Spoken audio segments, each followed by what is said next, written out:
Este episodio contiene material sensible. Puede que no sea adecuado para todos los públicos, por lo que se recomienda discreción.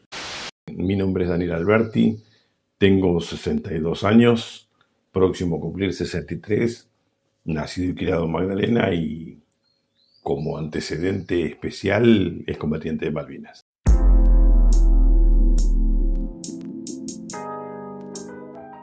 Esto es Magdalena, Memorias que Guardar, un podcast sobre la Magdalena del pasado, del presente, sobre su gente.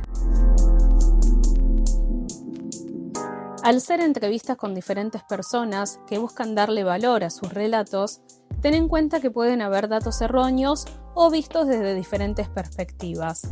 Si tenés algo para sumar, para aportar, nos lo podés hacer saber. Ahora sí, disfruta de esta historia que es para digerirla un tiempo al que ya no estamos acostumbrados.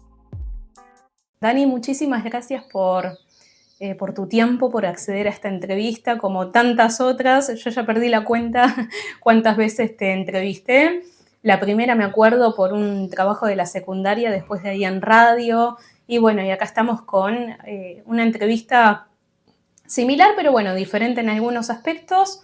En un día precioso de primavera, estamos en el primer día del mes, con un mate de por medio en tu casa, Dani, así que bueno, muchísimas gracias por recibirme. Bueno, para comenzar quería preguntarte, con este contexto, ¿no?, que dabas de excombatiente de Malvinas, ¿cómo fue el enterarte que tenías que ir a la guerra? Fue una suposición primero y después un radiograma de policía. Llegó un policía a mi casa el 8 de abril, o sea, unos días después de la recuperación de Malvinas, diciendo que tenía que reincorporarme al ejército porque los soldados nuevos tenían pocos días de instrucción, así que nos reincorporaron. Yo ya estaba de baja y ahí comienza el nuevo periplo mío de sin saber que íbamos a Malvinas, pero reincorporados al ejército. Reincorporado porque antes ya habías estado, porque en el había hecho el servicio militar, había cumplido por ley, se hacía en ese entonces. Claro. Y habiendo cumplido con mi servicio militar de año y un mes que había estado haciendo servicio militar, me dieron la baja, me reincorporaba a mi vida de civil y bueno, con expectativa de estudiar o empezar una vida nueva, pero con este suceso cambió fundamentalmente la trayectoria. ¿Y qué pensabas estudiar en ese momento? ¿Qué querías hacer con tu vida? Me hubiera gustado estudiar ingeniería, me gustaba la mecánica y bueno, primero por un año de servicio militar y después por otro año más casi perdido. Por la guerra de Malvinas ya las expectativas se perdieron y el que fue a Malvinas nunca volvió igual. ¿Qué estabas haciendo en ese momento, además, bueno, de pensar en tu futuro? ¿Eras jovencito como la mayoría? Nada, expectativas de cualquier adolescente, estudiar, recibirte o tener una profesión y emprender una vida. Las expectativas que tiene cualquier adolescente a los 20 años, 19 años. ¿Cómo fue para tu familia esta noticia? Yo sé que estabas de novio con quien es tu mujer, tu esposa Betty, lo hemos charlado en otro momento. ¿Cómo fue la noticia para ellos y el tener que despedirte sin saber quizás que ibas a volver? Es que no hubo una despedida en sí, porque tuvimos unos días en el regimiento, desde el 8 de abril al 13 de abril, en el regimiento, dándonos instrucción, capacitándonos en cosas distintas. Yo, por ejemplo, manejaba un fusil en la colimba y para ir a Malvinas tuve que aprender a manejar una radio. Y no una despedida formal. Iban a visitarnos y un día, una mañana, nos dijeron, salimos a Morón para hacer un traslado a un regimiento de montaña. No hubo despedida con mi familia y subimos a un avión sin asiento, volamos un rato, Península Valdés, que dijimos, ahí no vamos a la montaña, vamos por el mar. Aterrizamos, antes de aterrizar en Gallego, nos dijeron que aterrizamos en Gallego y cuando el clima lo permita salimos para Malvinas. Así nos enteramos. Claro. Sentado en el aeropuerto de Río Gallegos, escribí una carta y en esa carta les escribo a mi padre que iba a Malvinas. Cuando ellos recibieron la carta, una semana, 10 días después, yo ya hacía 10 días que estaba en Malvinas. Claro. De esa forma se enteraron. No hubo un comunicado del ejército que yo fui a Malvinas. Claro. ¿Y qué se te pasó por la mente a vos al no tener esa despedida y que, bueno, fue así, ¿no? Como sucedió cuando sucedió. ¿Qué sé yo? No, los adolescentes, viste, que tenemos esa cosa de locura que no medimos. Y no estaba la guerra de Malvinas. La guerra de Malvinas empieza muchos días después. Que habíamos ido a hacer base en Malvinas, estar unos días y que después nos iban a traer. ¿Qué sé yo? Claro. No la asimilamos hasta el 1 de mayo cuando cae la primera bomba. Bien. Y de acá de Magdalena, ¿quiénes más fueron? Porque sos la persona más conocida, ¿no? Como ex veterano, hay más gente. Sí, ahí está López, que era militar. Él es un suboficial. López, ¿qué nombre? Héctor López, que es un suboficial que vino de Misiones, se radicó en Magdalena, tuvo familia, sus hijos en Magdalena, toda la historia.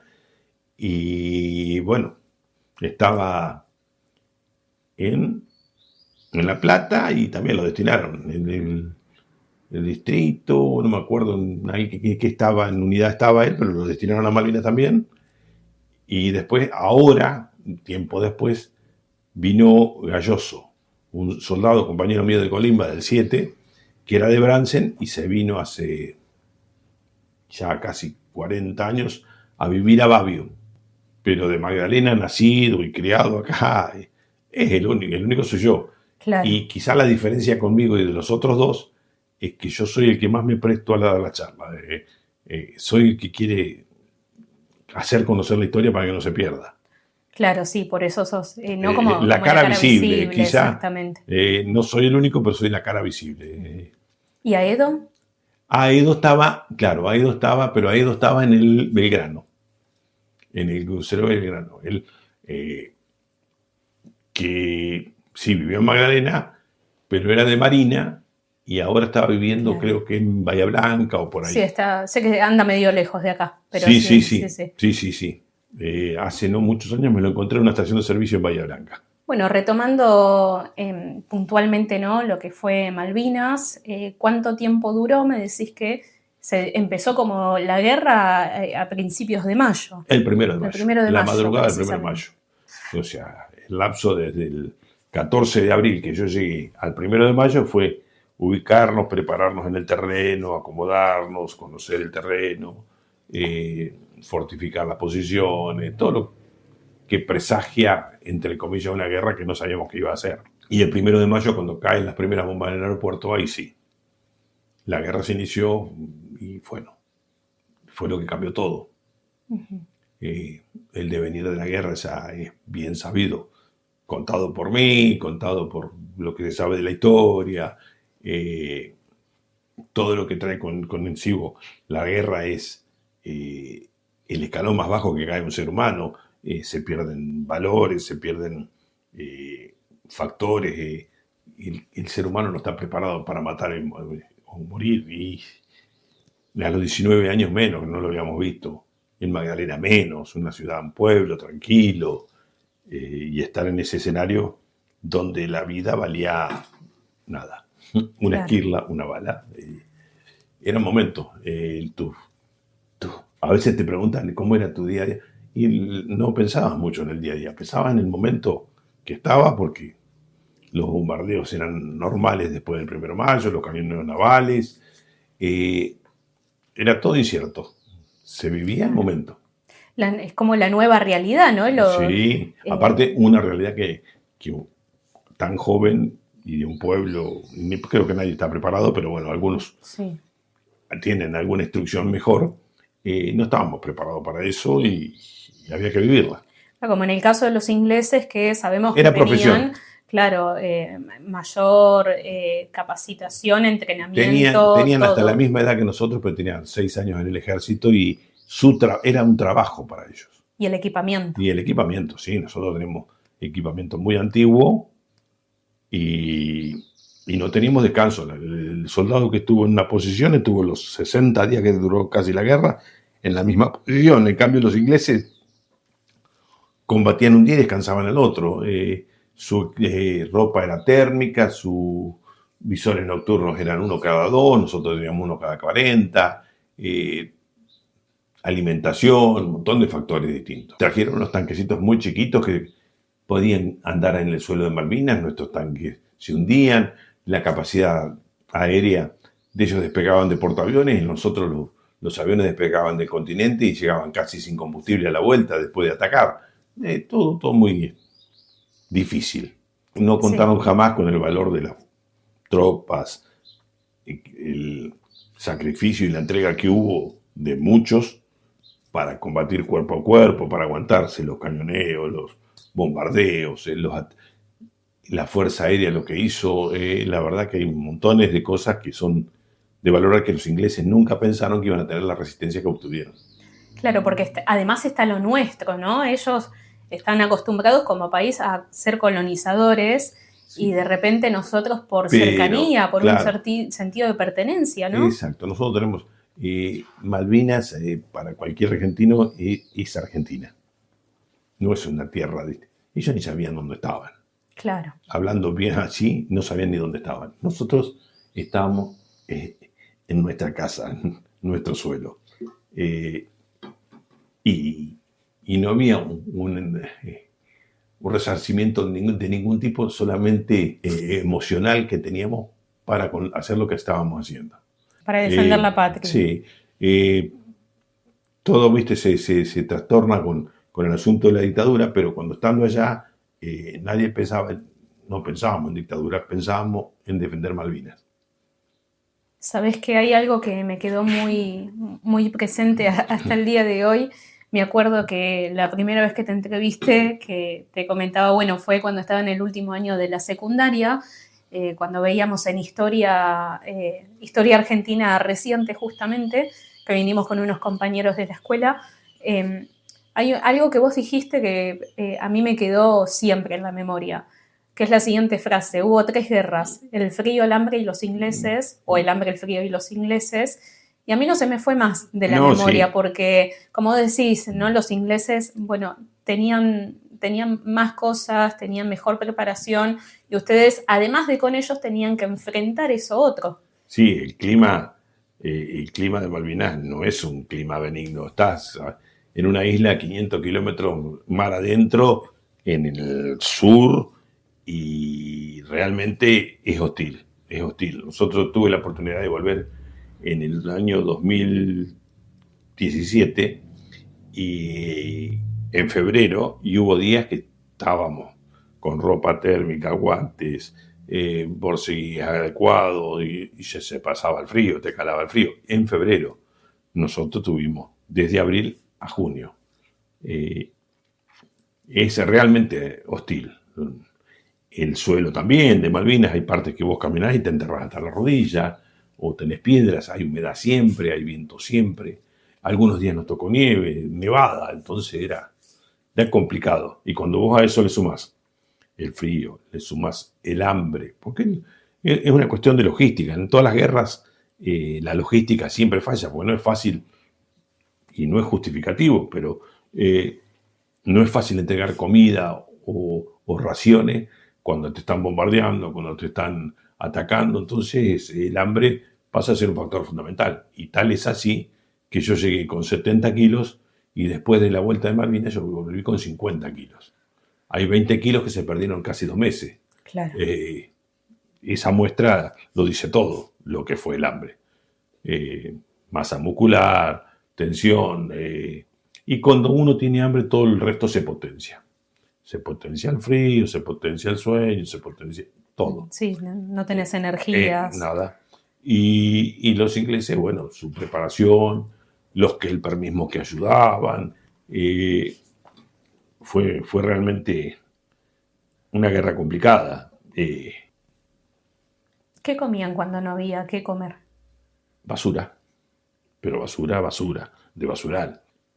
Juntábamos papas podridas, cebollas podridas, se les sacaba lo que podía y en el casco con un poco de grasa de oveja y alguna porquería más que se encontraba, se hacía como una especie de guiso, sopa, lo que quieras llamarle, y eso se comía. O se cazaban ovejas o se cazaban petreles. Petreles es como un pato grande del sur, y se lo hacían tipo dibujito, y sacaba la pluma y sin nada, condimento, nada. La oveja también se la cocinaba con la misma turba y se comía. Y después, lo que había. Si un día conseguías leche en polvo, conseguimos una vuelta de leche en polvo y en vez de hacerla con leche, se le ponía muy poquita agua del charco, pues juntábamos el agua, se tomaba el agua del charco, se le ponía muy poquita agua, cosa que se hiciera un pastón, y eso al estar tan concentrado parecía dulce. Entonces comíamos eso. O habíamos conseguido algo que es como una sémola, que se llama ñaco, que es chileno, y mezclado con grasa de oveja, que sacábamos del cuero cuando se cambiaba una oveja, se hacía como una especie de torta frita con eso, frita en la misma grasa, y comíamos. No, la comida fue un factor importantísimo, que te llegaba a cegar, cuando conseguías algo para cocinar, cocinabas de noche. En una guerra es una locura, pero total. Mira, esto no se me había ocurrido preguntarte antes, pero ¿tuviste algún problema de salud referido a la comida? Sabemos que los problemas psicológicos que deja una guerra, algo tan traumático, y los problemas físicos, ¿no? De gente que ha perdido extremidades, pero problemas intestinales, problemas de hemorroides, porque comíamos con cualquier porquería. Y algunos psicológicos también, porque tuve un problema que se llamaba, después me enteré, que se llamaba alopecia. Se me caían mechones del pelo. Claro. Y quedaban como pelados. Y era normal, averiguamos y qué sé yo, y era por el estrés sufrido. Una de las cosas fundamentales, no tuvimos nosotros ningún tipo de apoyo a la vuelta. Cada cual se recuperó o intentó, la familia, los amigos, Betty, en mi caso. Y los que no tuvieron, hoy por hoy, son mucho más los suicidios que los muertos en Malvinas. ¿Cuántos muertos hubo en Malvinas? 649. Y después, no sé y si hay un registro. Se están hablando de cerca de 1200. No tenemos estadísticas. Pero hasta hace un tiempo atrás, bastante tiempo atrás, ya íbamos por los 1000 y pico, 1100. Así que, y hace no mucho, hace menos de un mes, se suicidó otro combatiente. Sigue. Que no te puede fallar nada, la contención que uno tiene es distinta, pero no en todos los casos es la misma. Y es una experiencia demasiado traumática para cualquiera. Y por mucho tiempo. Un accidente dura un rato, pero la guerra duró muchos días y se vieron cosas que realmente a los 18, 19 años no estábamos preparados para ver. Sí, me parece que a cualquier edad, ¿no? Cuando se trata de algo traumático. No sé si algo de lo que mencionaste quizás fue lo más fuerte que viviste, o si no, te pregunto si hay algún hecho puntual que sea lo más fuerte que viste. Los 2 días o 3 días que estuve en el hospital, para mí la guerra fue traumática, los bombardeos, ver compañeros muertos también fue traumático, pero los gritos de dolor, lo que se vio en el hospital, que trabajé 2 días ahí, 2 días y medio, casi 3, ahí fue realmente horrible. Lo que uno se puede imaginar de un hospital en caos, multiplicarlo por el número que quieras, porque fue así. ¿Y qué hacías en el hospital? ¿Qué tareas realizabas? En el hospital, cuando casi finaliza la guerra, el 12 de junio, había más heridos que camilleros. Por tener la radio me hacen tirar la radio, y había un soldado que para mí tenía estudios de medicina, seleccionaba lo que hoy llamamos triage. Código rojo, los más heridos iban en camilla; código naranja, iban en frazada; y código amarillo, le decían así, una cosa así era, iban con 2 soldados. ¿Por qué? Porque en toda guerra es preferible herir que matar. Al muerto se lo deja, al herido no se lo abandona. Entonces un herido, el que iba en camilla, lleva al herido y 4 soldados más para llevar la camilla. El de la frazada es lo mismo. Y el que iba caminando era un herido y 2 soldados. O sea, cada herido te iba desmembrando el escuadrón. Y bueno, al volver yo desde Monte London a Moybrook y de ahí al hospital, cuando llego al hospital, caminando en un repliegue nomás, porque ya no valía la pena volver para el frente, porque se estaban replegando todos, mi punto de referencia fue el hospital, porque fue un desbande. Cuando llego al hospital, me dicen, ¿estás herido o no? Ah, quédate. ¿Por qué? Porque prestaban manos. No daban abasto. Le dije que yo no tenía ningún conocimiento de nada. Dice, pero prestamos manos para limpiar, para dar una mano, para subir a una ambulancia o lo que sea. Y bueno, así fue que terminé 2 días ahí adentro, en un cuadro, en una habitación donde había 2 camas y había 12 personas, porque había sentadas en el piso, acostadas en el piso, y el piso se había transformado en un río de sangre, porque llegaban las ambulancias. Por ejemplo, yo hice algún viaje en ambulancia y vos ibas en la ambulancia, pero a la vuelta no se cargaba un herido, sino los que entraran. Y si entraban 5 y vos tenías que venir afuera de la ambulancia, agarrado en un farolito y en el paragolpe. Entonces, y venían así, y los clasificaban, y entonces también el que tenía más posibilidades de sobrevida iba a cirugía, y era una carnicería, realmente una carnicería. ¿Iban a parar al mismo lugar ingleses y argentinos? No, hospital nuestro, hospital militar argentino, el hospital amarillo le decíamos nosotros. Y para los ingleses, los transportaban al barco, los trasladaban en helicóptero a los barcos. En los barcos ellos tenían su centro de salud. Claro, bien. El mismo relevamiento que ellos hacían en helicóptero, que combatían un día y descansaban el otro, lo hacían para con los heridos. Los cargaban en helicóptero, los llevaban a los barcos y los curaban ahí. Y sabes que me acordaba esto, ¿no? Con el hospital, seguramente hubo mujeres ahí ayudando. No, porque, ¿no? No vi una mujer. Ok. Porque se habla, ¿no? Del rol de mujeres que fueran a Malvinas, y quería preguntarte por eso. Hubo muy pocas.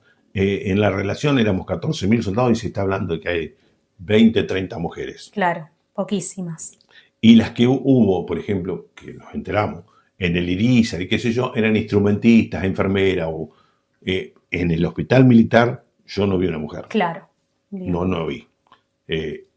No quiere decir que no haya habido, yo no las vi. Claro. Y eso que estuve 2 días ahí, no las vi. Pero o sea, en la cantidad de varones, 14.000, que ha habido 20, 30, era difícil de encontrarlas. Claro. Hoy le dan un valor importante, pero realmente eran muy pocas. Claro, sí. Y su labor esencial, nadie lo cuestiona, eran instrumentistas o enfermeras. Pero se brindaron sobre todo el factor más importante fue la vuelta que te recibían en los hospitales y te atendían contado por chicos heridos y todo eso, que de primera, como madres, no como enfermeras. Claro. Como madres. Eso sí se comentó y se dijo. Bien. Y volviendo a tus tareas, bueno, dijiste que estabas con la radio, que estuviste en el hospital.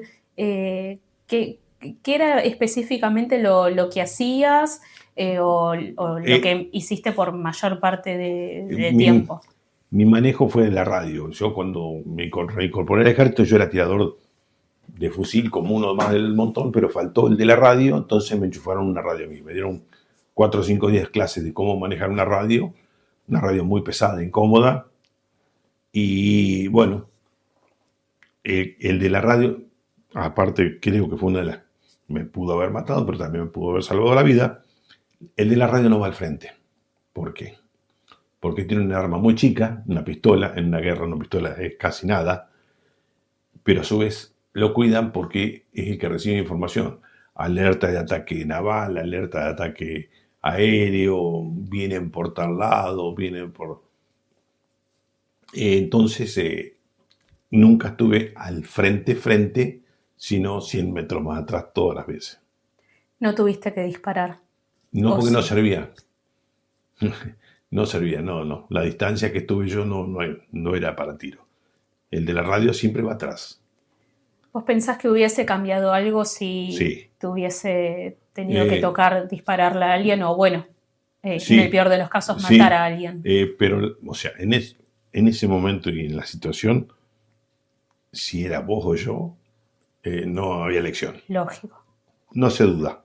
Estaba decidido, todos lo teníamos tan compenetrar, ya la situación te lleva. Aparte, había momentos que decías querías que se termine, y a veces el que se termine era que se termine. No importaba cómo, porque estabas con hambre, con frío, cansado, un montón de factores, con el dolor de saber de compañeros caídos, qué sé yo, viste, llega un momento que estás desahuciado y había que seguir. Ese fue el paradigma, siempre había que seguir. No sé si estoy como estoy, Claro. pero había que seguir, es raro. Nunca nadie sabe cuál es su límite hasta que está en una situación límite. Y de dónde saca fuerza tampoco. No, sí, porque hoy te dicen y sería imposible hacer lo que hicimos y vos decís, ¿cómo? Y bueno, no sé. Claro, saca fuerzas de donde no las hay. No Justamente sabes, es una no situación de sabes. vida No o sabes muerte. de dónde y cómo.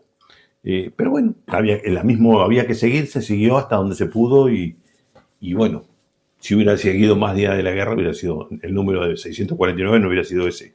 Claro. Hubiera sido muy superior. Sí, que es una cantidad importante igual. Sí, ¿Cómo fue el posterior cuando terminó la guerra? y casi tan duro como la guerra. Hubo un periodo en que yo hablé, que nos escucharon, y después hubo mucho tiempo que no tuvimos contención psicológica, psiquiátrica, nada. La familia tuvo que aprender a contenernos. Hubo periodos muy oscuros en mí, que me abandonaba, no me afeitaba, me iba de mi casa por horas y nadie sabía dónde estaba. Fue realmente un periodo difícil que mi mujer, después, imagínate que la guerra fue en el 82, yo me casé en el 88, 6 años después, y ya estando casado yo me iba de mi casa por horas y nadie sabía nada. Y era la época que más suicidios hubo. Podía estar por una discusión tonta de familia, podía estar días sin hablarle a nadie. Hubo todo un proceso de destrucción, autodestrucción mía, que fue importante. Mis hijos lo vivieron, mi mujer, mis padres, fue realmente duro. Aparte, escuchar de estupideces, la guerra se podía haber ganado por esto, se podía haber ganado por aquello, pero no estuvieron en la guerra. No saben lo que fue no comer. Y había mentiras también. No, Los por medios que supuesto. decían vamos ganando. Sí, Paralelo al fútbol, al mundial sí, también. eso no nos enteramos, nosotros nos enteramos a la vuelta. Claro. Nosotros no teníamos información de ningún tipo. Hoy la información está en un teléfono. En nuestra época no había nada, no había información. Entonces, todo eso no lo sabíamos. Y lo poco que sabíamos era por carta que nos enviaba la familia. Y entonces, bueno, en la posguerra fue realmente dura, muy dura. Tardé mucho tiempo, mis hijos, cuando empecé a hablar 10 años después, muchos chicos te veían como un héroe, un personaje, qué sé yo, y mis hijos odiaban Malvinas. Muchos chicos hacían trabajos de Malvinas y mis hijos jamás hicieron un trabajo de Malvinas teniéndome a mí. Claro. Había un recelo muy importante porque ellos la sufrieron, la Malvinas. Claro. Sobre todo cuando Betty cocinaba, por ejemplo, y no querían comer porque no les gustaba la comida. Y yo le digo, a mí me sacaba mal, porque digo, yo comí basura, pero basura de basural. Y vos no querés comer la comida que está haciendo limpia tu madre, que se dedicó. Entonces era traumático toda esa parte. Y pasó mucho tiempo. En una junta de combatientes, que nos juntamos muchos de combatientes en un asado, como 3.000 éramos, había un flaco que era soldado también, que estaba estudiando psicología o era psicólogo o algo por el estilo. Dijo, ¿saben lo que nos hace bien? ¿Qué nos hace bien? Todos estábamos, ¿viste? Dice, ir a las escuelas. ¿Y qué vamos a hacer en las escuelas? Contar la historia. ¿Te parece? ¿Qué sé yo? Sí, hay que contar la historia. Y así fue que, bueno, un día una maestra jardinera del Jardín 908 me dice, ¿te animás a venir a la escuela, al jardín? Ah, ¿el jardín? Sí, dice, fue mi primera escuela, charla. Sí, al jardín. Fui al jardín y bueno, con los chiquitos, bajando el nivel, diciéndole que los chicos malos nos habían robado una isla y que era nuestra, y qué sé yo. Y los chiquitos después hicieron dibujitos, vinieron. Lo que hace un chico, te vino, te abrazó, qué sé yo. Y fue reconfortante. Y después ahí empecé. Y yo ya hoy he perdido la cuenta, la cantidad de charlas, la cantidad de escuelas que he estado. Pero siempre se recoge lo mismo. Es gratificante. He estado en escuelas de 6 alumnos y he estado en escuelas de 450. Y decirle a los chicos o a las maestras, mirá, dice, son inquietos, se van a mover, qué sé yo, o querer separarlos para que yo dé una charla dividida para no tener tantos chicos, le digo, no, dejarlos todos. Y después de 2 horas de charla, que no se levantara uno al baño, que nadie se moviera, que nadie... Y te pasa hoy actualmente, están viniendo los hijos de las primeras charlas. Y te vienen y te dicen, mi papá me dijo que vos vas a decir esto y esto. El padre se acuerda porque me prestó atención. Claro. Vos te das cuenta cuando te prestan atención. Y el chico ya viene predispuesto y se queda así. Y es emocionante estar con 20, 30, 50, 100 chicos prestándote atención y que vienen y después te dan un beso, te dan un abrazo, te piden un autógrafo. Yo no soy nadie, ¿viste? Pero... es que es realmente así, Dani, Sí, pero viste, te pasan cosas. Un chiquito vino con la camiseta argentina, que le firmaron la camiseta argentina y después la madre me dijo, no quiere que se la lave, dice, porque se la firmaste vos. Y yo digo, no, viste, es emocionante, gratificante. Hay una chiquita que pasaba por acá por casa, tenía 5 o 6 años, y los padres dijeron que vivía acá un señor de Malvinas. Y yo era el señor Malvina para ella. El señor Malvina un día le dijo a unos conocidos que quería venir a verme.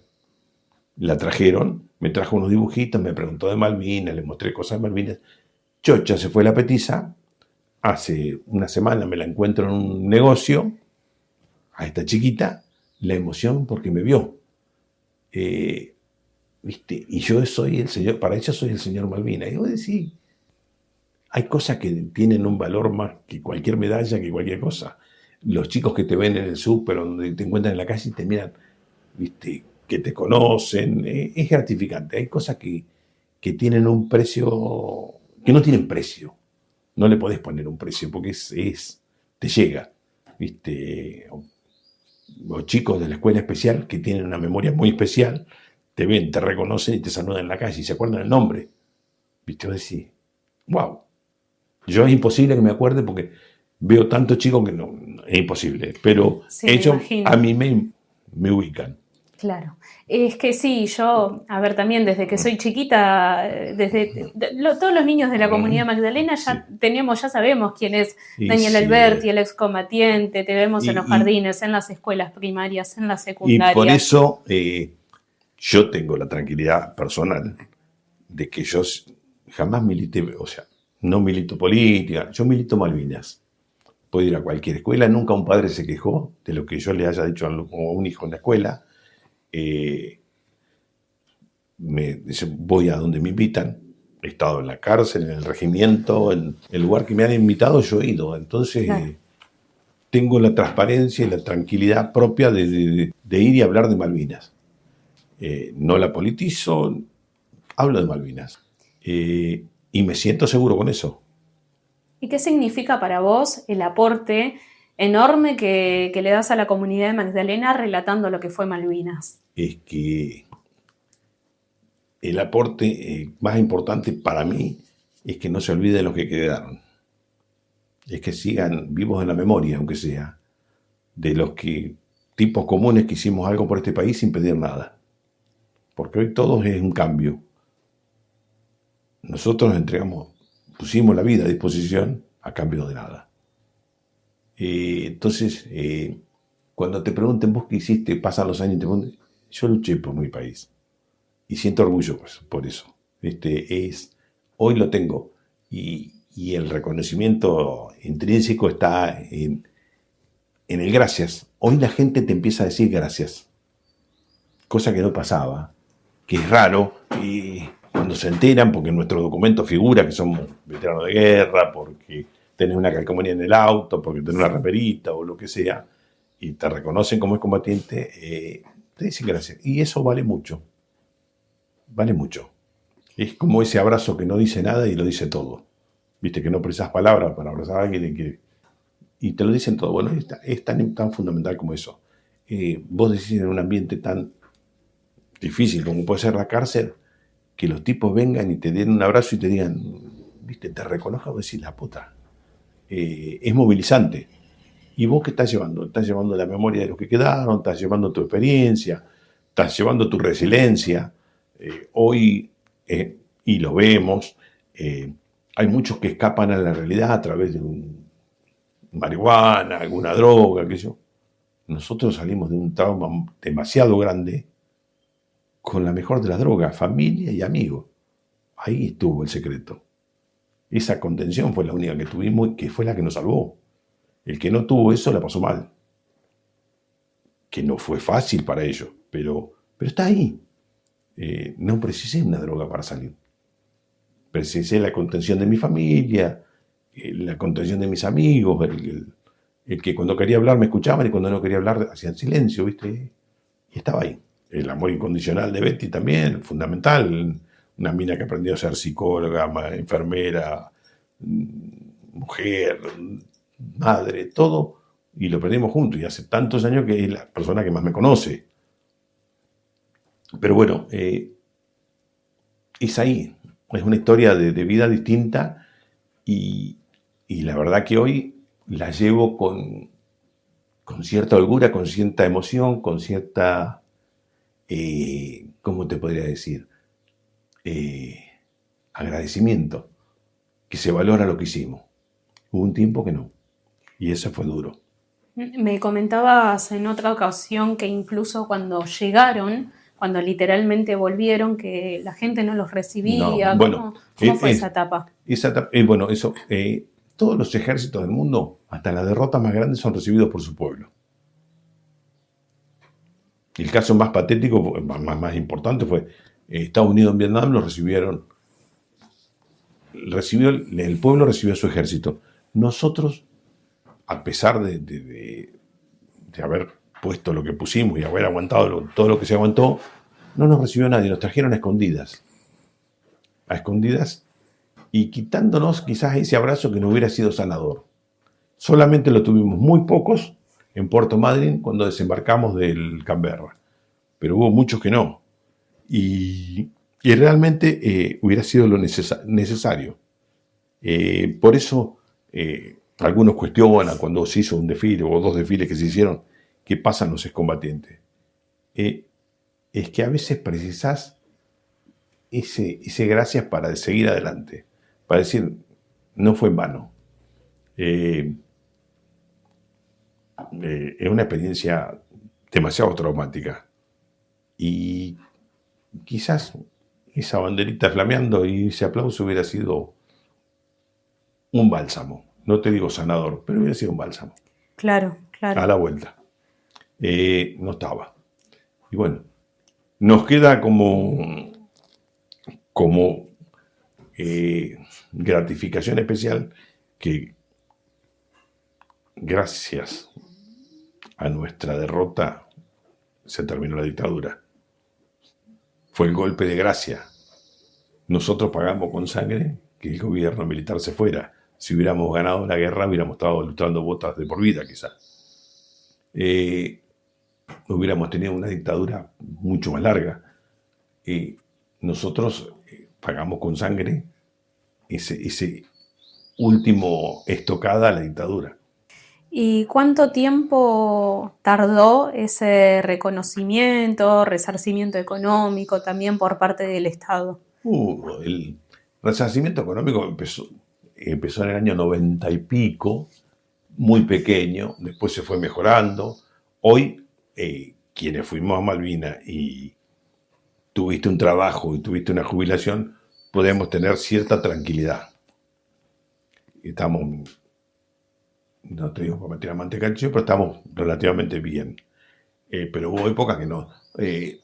Los primeros 10 años, 15 años, todos los traumas nuestros los tuvimos que afrontar nosotros, nadie nos cuidó, nadie nos atendió, nada.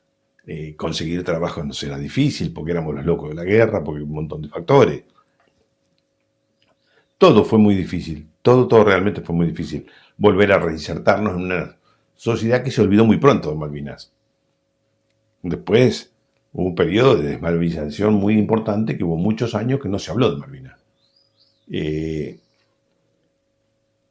Y el tiempo va curando y va poniendo las cosas en su lugar. Después empezaron los 25, los 30 años, los 35, los 40, que fueron dándole un manejo más importante cada vez a Malvinas, y estamos hoy en vidriera siempre. Pero para nosotros los que fuimos, Malvinas es 365 días al año. No hay un antes y un después. Es Malvinas todo el año. Claro, es bueno, ¿no? La diferente mirada que tenemos los que no lo vivimos, ¿no? Y quienes lo pasaron. Cualquier cosa puede ser detonante para que salgamos a hablar de Malvinas. Vamos. Claro. Pues está en nosotros, está en nuestro ADN ya. Y qué importante es, ¿no? Esa aparición en un desfile o en un acto, y el seguir relatando Malvinas, porque les sirve a ustedes y nos sirve a nosotros. El momento más raro fue cuando él, hace ya unos cuantos años, creo que era Carballo, y estaba de intendente, me dijo: quiero que empieces el desfile del Día de Magdalena, quiero que lo encabeces vos. Y para mí es un orgullo como magdalenense, como un montón de factores, ir con una bandera encabezando el desfile de mi pueblo. Pueblo que me vio crecer, que me vio desarrollar, que me vio casarme, ser padre de mis hijos estudiaron acá. Entonces es una emoción tan grande que paso caminando y no veo a nadie. Y te digo que si me pincha lloro, y no soy de lágrimas fácil. Pero es el momento tan especial que te movilizante. Es un reconocimiento importante. Y los que estamos desde afuera sí, también lo sentimos, obviamente desde otra forma, pero esto que vos decías, ¿no? De ver a los veteranos, a mí se me cierra la garganta también, ¿no? A punto de largar una lágrima, porque pasa? Para todos es que te ven tan como importante. Un tipo especial, y vos que andás en la calle sos el mismo tipo común de todos los días. Claro. Pero que le tocó vivir algo extraordinario. Con una experiencia distinta. Pero el tipo no sos distinto, no te haces superior, ni mejor, ni peor. Te haces tal cual sos, y cada cual. Con esa vivencia. Con esa vivencia. Y la parte mía es, gracias a que he leído mucho, tengo poder de dicción, tengo la tranquilidad de hablar, una buena memoria, tratar de transmitir a generaciones venideras, porque algún día esta voz se va a callar y alguien tiene que levantar la banderita Malvinas. Entonces, que alguien le pegue, para mí va a ser muy importante. Y hay casos, ahí yo noto, hay chiquitos, hace un tiempo me invitaron a una fiesta de cumpleaños, con todo preparado todo como Malvinas, la torta era de Malvinas, las banderitas de Malvinas, el souvenir de Malvinas. Sí, y wow, moviliza, realmente. Hay una generación que le estamos llegando. Y es importante, es realmente importante. Bien, Dani, volviste a Malvinas, decías en 2017, fuiste con tu familia. ¿Cómo fue el volver a la tierra, no? Raro. Mis amigos, mi familia le decían que era una locura que volviéramos a Malvinas, que cómo iba a reaccionar yo allá. Invité a mi hija, mi hijo y a Betty. Me lo pagué yo, no le pedí plata a nadie. Ya con las pensiones y con lo que yo cobraba, me parecía realmente un acto de sentimiento volver a Malvinas con mi plata, sin pedirle nada a un municipio, sin pedirle nada a nadie. Mi hija no se animó, y volver fue realmente emocionante. Para mí fue sanador, porque en la guerra yo no lloré, y por ejemplo, estando allá, me dejaban, Betty y Nahuel me dejaban caminar un tramo, me sentaba en una piedra, veía los lugares que están iguales, me acordaba y me largaba a llorar un rato, venían, me abrazaban y seguíamos. Y pasó unas cuantas veces, los lugares no han cambiado, las piedras son las mismas, los lugares de combate son los mismos, Monte London está igual, el hospital está cambiado, la casa del gobernador es la misma, la calle principal es la misma, están los pozos de las bombas, está el aeropuerto. Realmente estar ahí sentado y llorando y que viniera mi hijo, que yo lo veía, digo, lo veo tan chiquito y tenía 25 y yo tenía 19 cuando estaba allá. Y venía y me abrazaba y llorábamos juntos. Eso fue realmente sanador, mágico.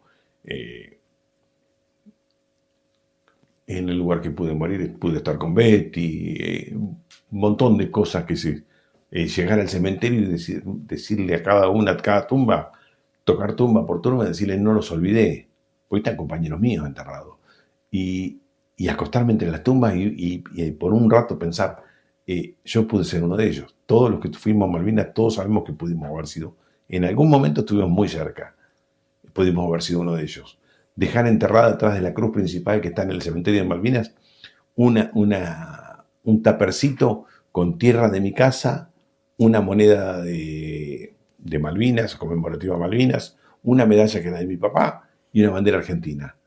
Estar enterrada en un tupper atrás de la cruz principal del cementerio de Malvinas. Qué sé yo, es así como eso que fue mágico, sanador y un montón de factores, fue tristísimo cuando inauguraron el monumento y yo pude poner piedras y tierra de Malvinas que traje para mi pueblo y que 2 veces la destruyeran, lo tiraran al diablo sin importarles absolutamente nada. Rompieran donde están los nombres de los fallecidos. Sacaron la cruz, no se entiende. No, sacaron la cruz y la tiraron. La cruz es un símbolo de los caídos que están en Malvinas, es similar a las que están allá y significa memoria, quizá, con todos los nombres adelante, y que la rompieran, la tiraran ahí, o que el año pasado plantáramos un ceibo y este año ya no está porque lo rompieron. Vandalismo por vandalismo puro. No hay respeto a ciertos valores que son fundamentales. Todos los nombres que están ahí fueron padres, hijos, hermanos, tíos, sobrinos. Todos hicieron algo por Malvinas. Entonces, que ni siquiera lo mínimo se respete, pero es con eso, es con todo. Habían hecho el monumento a los lápices y lo rompieron, que tenía descendencia con los chicos. Habían puesto un puestito para sacar agua caliente para llenar los termos, lo rompieron. Lamentablemente por culpa de unos pocos. Sí, la comunidad terminó. Pero exactamente. Sí. Pero, las farolas las rompieron un montón de veces. Vandalismo por vandalismo, romper por romper. Claro. Cuando alguien rompe, alguien lo paga. Y los que lo pagan somos los mismos que pagamos impuestos, que pagan. La plata que se puede destinar a mejorar algo, otra cosa más, tenés que volver a redestinarla, a arreglar algo que estaba sano. Incomprensible. Bien, Dani, con tantas anécdotas encima, ¿no? Tantas charlas en distintos ámbitos, yo te he recibido en la radio, das entrevistas a gente de distintos ámbitos, chicos de la escuela, las visitas. Supongo que pensás seguir haciéndolo, ¿no? Porque es por lo que contás, lo que te hace bien y lo que le hace bien a la comunidad. Sí, es contar la historia para que se sepa, para que no se pierda. Lo en sí, la definición lógica, estamos sembrando Malvinas. Claro. Y la tierra más fértil normalmente es la escuela. Entonces ahí se apunta, ¿viste? Lo que sembrás ahí, que en alguno le quede, ya es importante. Bien, bueno, sos consciente, ¿no? Del reconocimiento, del cariño de la gente. Lo comentabas recién, así que bueno, ¿cómo lo recibís eso? Es fundamental. En el pueblo, quizás también, en vez de ser el excombatiente, también soy Daniel, el que te conocen de toda la vida, el compañero de trabajo, el compañero de escuela. Pero hay reconocimientos que son chiquitos, raros, y vos decís, y te prenden. En el regimiento, hace un tiempo pusieron una campana. Y esa campana solamente la tocan los excombatientes. Y se toca 2 veces. Una por los caídos y otra por el excombatiente que está presente. Y cuando yo voy al regimiento, que me han invitado varias veces, un oficial se para y grita que en ese momento que ingresó un excombatiente, y hacen el silencio y todo te respetan. Digo, y el respeto que uno consigue, te ven como si fuera el sargento Cabral y uno un pelagato que fue a Malvinas, nada más, ¿viste? No, tampoco te la crees que sos, ¿viste? Yo nunca me vendo como que soy más de lo que soy. Nada más, ¿viste? El que me conoce sabe que ando tranquilo por la vida, no ando chapeando ni nada por el estilo, ¿viste? Claro. Pero te pega. Sí, eso, pero es reconocimiento de todo tipo. Y es importante, realmente es importante. Bien. Bueno, Dani, agradecerte yo también, ¿no? Por este aporte que le haces a la comunidad. Decíamos, es importante para todos nosotros esa voz, el que se siga hablando, el que, bueno, es sembrar, ¿no? Malvinas en la comunidad de Magdalena, sí. Qué importante. Otra pregunta que te quiero hacer, bueno, ya vamos rumbeando hacia el final. Si pensás en la guerra todos los días o lo vivís tu vida de forma diferente, ¿te acordás en algunos momentos? Hay detonantes. Por ahí hay días que no te acordás de Malvinas y por ahí sale una nota o sale algo o en alguna página de internet o algo y eso te detona. Pero ya hoy lo sobrellevo con una forma mucho más asimilada y mucho más tranquila. ¿Qué sé yo? He pasado por muchas escuelas poniendo, viste, que se puso la distancia a Malvinas en las escuelas. Claro. Los cartelitos. Bueno, acá en la entrada de tu casa también. Sí, bueno, eso me lo regaló la municipalidad hace muchos años. Y, ¿qué te iba a decir? Y en una de las escuelas los chicos hicieron un mapa de Malvinas, que y pusieron lo que ellos llevarían a Malvinas. Y pusieron comida, pusieron un perro, chicos, pusieron lo que cada uno sentían. Sí. Está perfecto. Cuando llego yo, mi invitado, qué sé yo, miro el mapa y faltaba algo. Todo lo que habían llevado no había una bandera.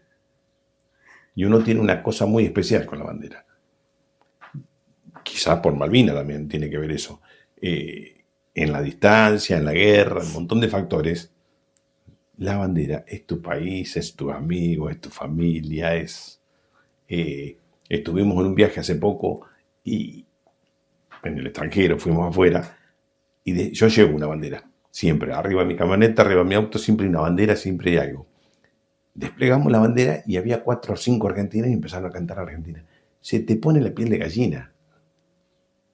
Se te pone la piel, no nos damos cuenta. ¿Y esas personas sabían que eras excombatiente? No. Pero sabían de la bandera. Claro. Entonces vos decís, ese significado que tiene en la distancia, en los momentos difíciles, un montón de cosas, la bandera es tu país, es tus afectos, tu todo. Y es un trapo, pero que para nosotros tiene un valor muy especial. Entonces, cuando yo se los puse, los chicos dijeron, sí. Y era una bandera. Claro. Tengo muchas banderas. Me han regalado en las escuelas, firmada por chicos, con un valor afectivo muy especial. Una bandera de una escuela que le iban a quemar porque era vieja, le habían donado una bandera nueva. Decidieron, directores y todo el conjunto de la escuela, que cuando yo fui a dar una charla, la habían firmado todos los alumnos, personal directivo, todos, y me la regalaron. Y para mí, no es una bandera vieja, es una bandera especial. Entonces la tengo, la conservo y para mí es demasiado importante. Y yo no la veo gastada, la veo hermosa. Porque está más allá de todo, son los colores. Es lo que nos identifica, lo que nos hace distintos. ¿Sabés qué pensaba cuando decías, bueno, hay un nuevo valor también, ¿no?, de las generaciones más jóvenes y esto de verlos como un héroe? Si no me equivoco, en algún momento me comentaste también, ¿no?, de la emoción de escuchar en una canción de Mundial que nos ponemos todos locos con cuando Argentina ganó, que la canción diga de la mosca por los pibes de Malvinas, que jamás olvidaré. Sí, bueno, eso también, vos decís, porque nosotros, o sea, para el mundo fue una canción, pero para nosotros estábamos identificados, estábamos en la misma canción con Messi, con Maradona, claro. Ídolos totales de nuestro país, y estábamos nosotros. No había un presidente, estábamos nosotros. Entonces fue llamativo, y que no es que la cantara Argentina, que la conociera el mundo. Que había un grupo de los pibes de Malvinas, y esos pibes de Malvinas éramos nosotros. ¿Viste? Realmente fue raro y emocionante. Y que por ahí también le llegó mucho a los chicos, ¿viste? A veces no le llega a vos, le llega a través del fútbol. Pero fue importante. Bien, Dani, voy a cerrar con esta pregunta, si hay algún dato quizás poco conocido, curioso, o que quizás no contaste, o tal vez sí, pero poco, que tengas acerca de Malvinas.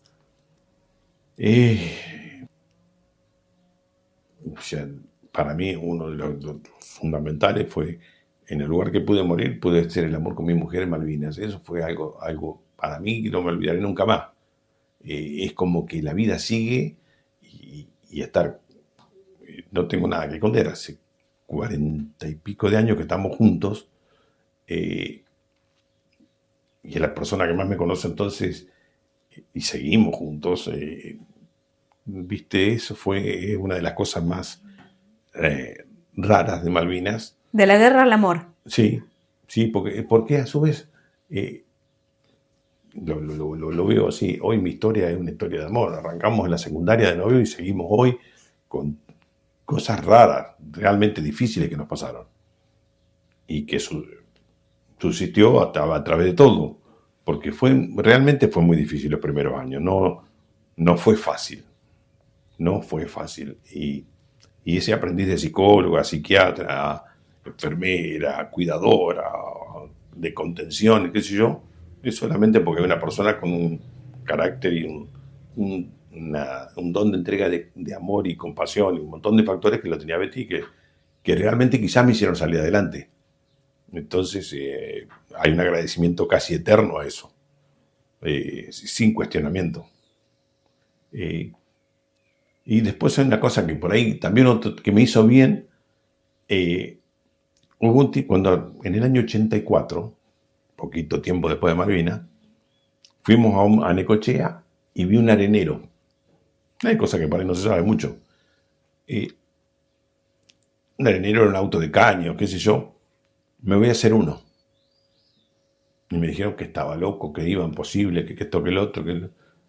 Y estuve un año casi haciéndolo. Y cuanto más me decían que era imposible, más ganas de hacerlo.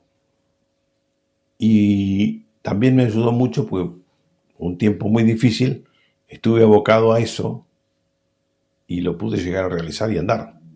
Hasta hace no muchos años andaba en la calle. Un auto casero, que fue el primer arenero que hubo en Magdalena. Y también eso fue un motivo de satisfacción, decir, bueno, me aboqué a eso, me enchufé a eso, y eso me sacó de mi mundo nefasto de Malvinas. Los primeros años fueron difíciles, en serio, y en ese 84-85 yo estuve abocado a hacer ese auto. Con toda mi plata, toda la plata de Betty, y lo hice y lo disfruté mucho tiempo. Lo disfrutaron mis hijos y después me lo deshice porque ya era molesto. Había cumplido su etapa. Sí, sí, y aparte no, ya está. Había terminado su significado, entonces, bueno, ya está, no podías andar en la calle por la BTV, no podías andar porque no tenía guardabarro, no tenía un montón de factores, digo, ya está. No te lo daban seguro, hoy tener un auto sin seguro es una locura. Bueno, cumplió su etapa y me lo saqué de encima, pero en su momento fue algo que me movilizó a decir, no podés, y sí pude. Fue una cosa importante. Muchas gracias. No, por nada. Este episodio llegó a su fin. Si te gustó, seguinos y activa las notificaciones para no perderte de nada. No dudes en compartirlo con tus amigos y seguirnos en Instagram magdalena.memorias.